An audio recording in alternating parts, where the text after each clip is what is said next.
Bonjour à toutes et tous, j'espère que vous allez bien. Je vais vous présenter un trade que j'aurais pu réaliser si je n'avais pas utilisé la méthode GTAS. Et si j'avais réalisé ce trade, j'aurais pris une perte qui aurait pu être lourde si j'avais mal géré mon risque. Donc je vais vous montrer comment, de manière simple, on évite tout un tas de faux signaux grâce à la méthode GTAS.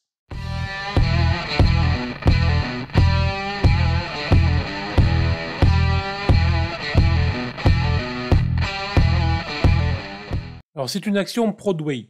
Prodway, c'est une action que je surveillais depuis maintenant plusieurs semaines et qui était très intéressante puisqu'en fait elle avait dessiné une configuration à un ETUI. Bon, il y avait une zone support que je vous montre sur l'écran. Donc il y avait une zone support ici, une zone support ici qui correspondait justement à cette ligne de coût de cette ETUI. Et donc nous avions un pullback sur cette zone support et un pullback sur une zone support, comme on l'apprend dans le chartisme classique, c'est une zone d'achat.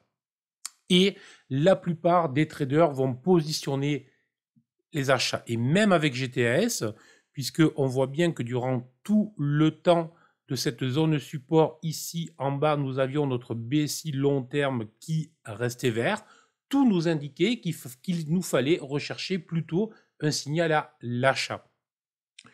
Les seuls bémols pour les signaux à l'achat, les seuls bémols qui nous empêchaient de rentrer agressivement à l'achat sur cette zone était le fait que le nuage ici était devenu résistance et il était clairement baissier en dépit du fait que les cours latéralisaient. On avait aussi le BSI line ou le stop BSI qui lui s'orientait vers le bas.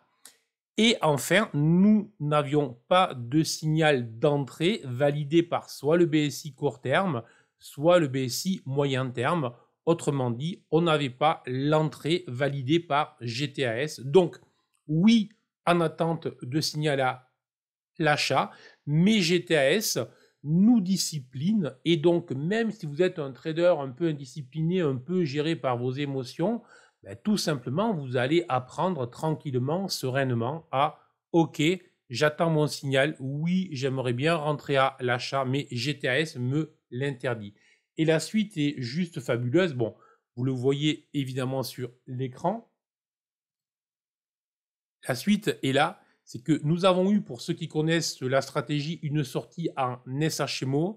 Une SHMO, c'est une cassure spécifique baissière qui se produit au moment où les 3 BSI redeviennent rouges, où le convergence, je vous rappelle, c'est l'écran de fond, se met aussi au rouge. Et là, nous avions à ce moment-là un signal baissier. Donc, au cas où, vous voyez bien que l'on évite vraiment une grosse perte potentielle et tout simplement du fait que je suis des signaux extrêmement simples à aucun moment, alors que j'attendais vraiment une entrée autour des 3,2, à aucun moment GTAS m'autorise à rentrer, à aucun moment mes indicateurs repassent au vert.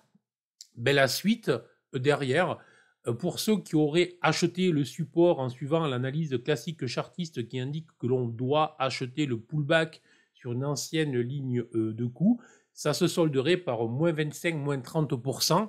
Autrement dit, si vous gériez proprement votre risque, tout va bien. Si vous le gérez mal, ben vous commencez à vous inquiéter.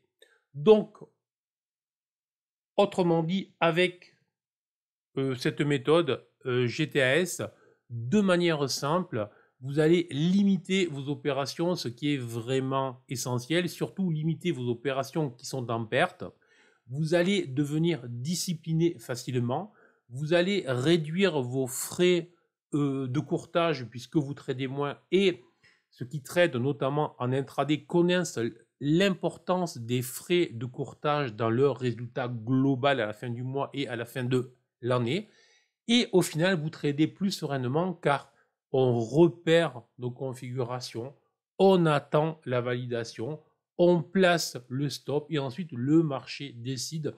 On n'a pas à s'énerver, à s'exciter, on n'a pas à laisser nos émotions prendre le dessus. Sur ce, si cette vidéo vous a plu, ben, n'hésitez pas à la partager, à la commenter, à la liker. Et je vous en ferai d'autres pour essayer de vous apprendre à mieux utiliser GTAS pour vous montrer l'intérêt de travailler avec cette méthodologie ou pour vous montrer qu'il est possible, si vous développez votre propre méthode, d'avoir une méthode qui nous encadre et que tout n'est pas question de psychologie en trading. La méthode doit s'intéresser à notre psychologie. Sur ce, je vous dis à très bientôt. À ciao.